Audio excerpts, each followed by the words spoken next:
حسن صاحب، خبروں پر جانے سے پہلے آپ کو نیا سال مبارک ہو. شکریہ مریم، بہت بہت شکریہ. لیکن فی الحال یہ مبارکباد آپ اپنے ہی پاس رکھیں، اور مجھے تو دور دور تک اس طرح کی مبارکباد وصول کرنے کا امکان دکھائی نہیں دیتا.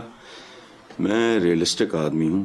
میں یہ جملے بازیاں، یہ روایتی قسم کی باتیں، ہمارے یہاں تو 80% لوگوں کو السلام علیکم کا مطلب نہیں پتا. بہرحال چھوڑو. دیکھو، ہم نے 78 سال میں ایک سال کا سفر بھی طے نہیں کیا.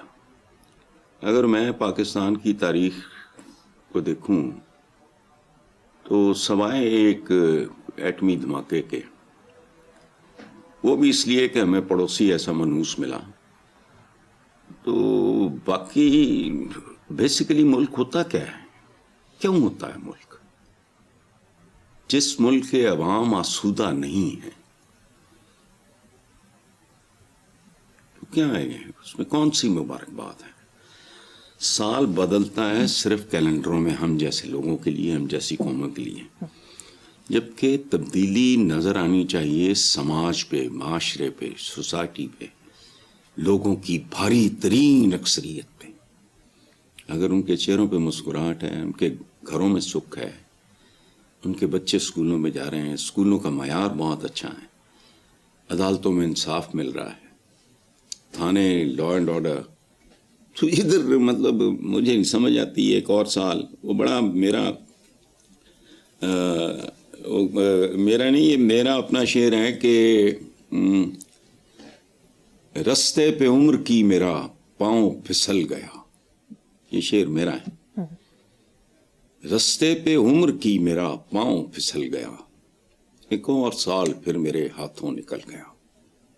بہت خوب. کیا رہ گیا باقی؟ یہ کسی اور کا مصرع ہے.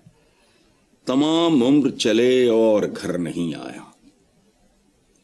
14 اگست پہ پرانی بلیک اینڈ وائٹ جو ہے فوٹیجز دکھائی جاتی ہیں، آپ دیکھو آج بھی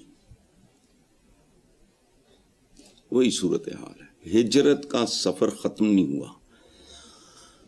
بچپن میں یہ لفظ سنا کرتا تھا لوگوں سے، جی وہ جدوں اجاڑے پے، یہ کامن اصطلاح تھی. تو وہ کبھی وہ گڈوں پہ ننگے بچے، عورتیں، بدحال، برا حال. یہ سفر جاری ہے. تمام عمر چلے اور گھر نہیں آیا. تو پہلے ہندوستان چھوڑ کے یہاں آئے، اب یہاں سے تمہارے میرے ہم وطن، ہمارے رشتہ دار نہیں ہیں، ہم ان کو ذاتی طور پہ جانتے نہیں ہیں. اللہ نہ کرے کبھی کسی دوست احباب، کسی قریبی کا ہو تو پھر میں پوچھوں گا آپ سے.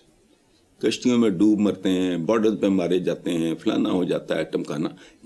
کیا ہے یہ؟ پاکستان اس لیے بنایا تھا آپ نے کیا پھر یہاں سے بھی ہجرتیں کریں؟ یہ مبارک باتیں وغیرہ نا، یہ ٹھیک ہے اگر ہم وہ لوگ ہیں آپس میں جھوٹ بولنا and at the highest level, یہ ہمارا کلچر بن چکا ہے. مجھے نہیں ہضم ہوتا. آپ یقین کرو، کوفت ہوتی کیڑا نہ مسال ہے. یہ پرانے تو بہتر ہیں. کوئی ہے جو مجھے گارنٹی کرے اس سے پچھلے سے بہتر تھا، پچھلے سے پچھلے سے بہتر تھا. جب کا سفر زوال کا ہے، کبھی کھڈے میں جا گرتے ہیں، کبھی کھائی میں جا گرتے ہیں. پاکستان بنا کیا حال تھا؟ کانٹوں سے، جو کانٹے نہیں ہوتے درختوں کے، ان کے ساتھ وہ کاغذوں میں وہ کامن پین وغیرہ کا کام لیا کرتے تھے. لیکن 1 روپیہ کسی کا دینا نہیں تھا، ہندوستان سے بہت کچھ لینا تھا. آج جو بچہ اس دنیا میں نہیں آیا، یار ڈوب مرنے والی بات ہے، کبھی غور تو کرو. جو بچہ دنیا میں آیا ہی نہیں، تم 2.5 سال کا استقبال، چھچورے سڑکوں پہ پکڑے گئے، سائلنسر اتار کے پھر رہے ہیں.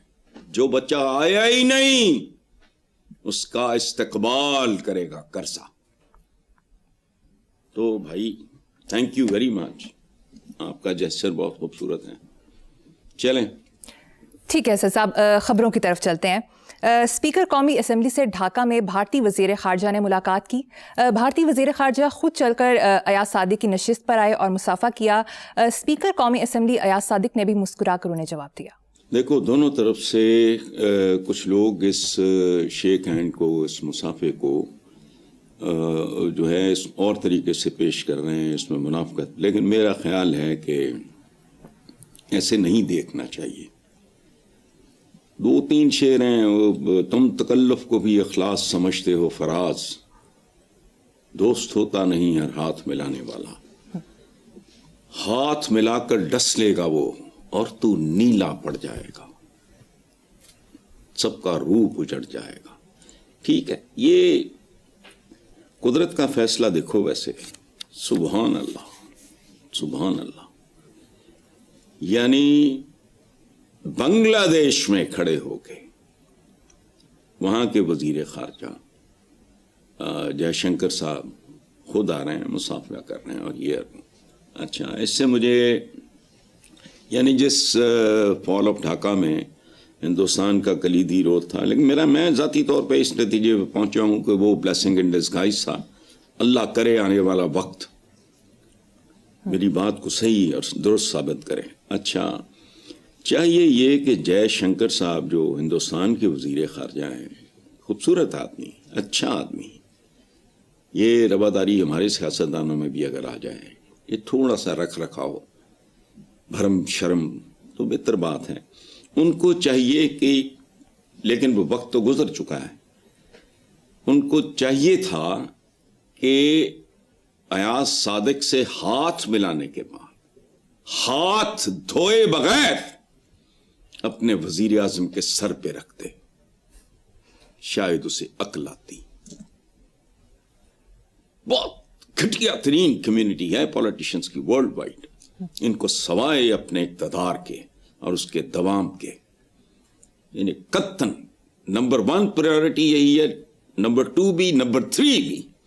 اس کے بعد ووٹ بٹور پروگرام کے تحت انہوں نے کچھ کرنا ہو تو کرتے ہیں، ورنہ نہیں. اچھا، مجھے اس مسافے سے وہ بھی یاد آیا، ساک میٹنگ میں پرویز مشرف صاحب نے وزیر اعظم واجپئی کے ساتھ کیا تھا.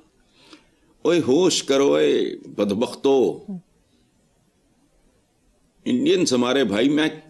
مجھے لگتا ہے میں نے زندگی کی بہترین شاعری سنی دھرمیندر صاحب کے منہ سے، جب انہوں نے کہا کہ یہ ہندوستان میری ماں تو پاکستان میری موسی ہے. یہ ہے، صدیاں گزاریں اکٹھے، بزرگوں سے باتیں سنتے تھے، ہم دیوالیاں مناتے تھے، وہ عیدیں مناتے تھے، اور یہ وہ. لیکن یہ خدا کا واسطہ یار، یہ مودی نفرت فروشی، ان کو اللہ عقل دے، ہوش و حواس دونوں طرف سے انسانوں کی طرح. میرا تو ذاتی خیال ہے کہ پاکستان آگے بڑھ کے اس کا محبت سے جواب دے گا. میرا نہیں خیال. میرا باجوہ صاحب کے ساتھ ایک بہت اچھا تعلق رہا، ان کا بھی یہی، ان کا مائنڈ سیٹ یہی تھا.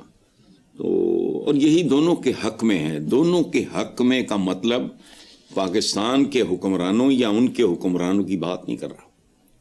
مجھے اس خطے کے انسانوں اور خاص طور پہ انڈیا، پڑوسی کے حقوق.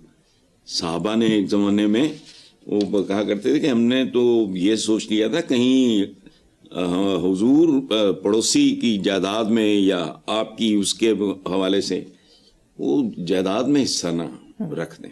پڑوسی کے حقوق تو پڑوسی صرف یہی تو میرے تو دائیں بائیں پڑوس